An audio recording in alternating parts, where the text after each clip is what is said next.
Naguhugas po yung ating mutya ng ginali. Cha-cha.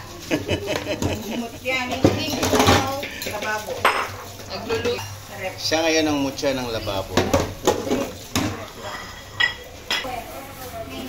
Ayan, luluto na po yung Shanghai. So, candidate number 20 sa mutya ng lababo. Tinatadtad na yung bagnet.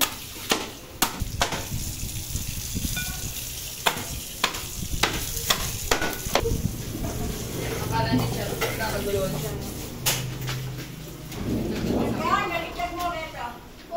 Morning, Pai. Si Pai? Tahungin ni Ten! Bukas sa bakbang kasi baka niya patahungin eh! Anong ginagawa mo? Yung chicken, hinahalo ko yung breadings. Ah, okay. So, yun po yung mga makabagong technique ngayon sa paghahalo ng chicken. Nakapakalit lang ano. Okay na. At yan ang ating mutya ng kalan ay nagluluto ng Shanghai. Ayan.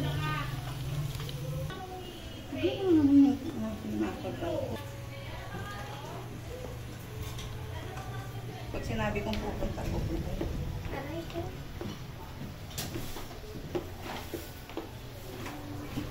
Hindi kompleto yung basta pag wala sila. Oy ta! Makalukluk yaketang bu! Inakot na yung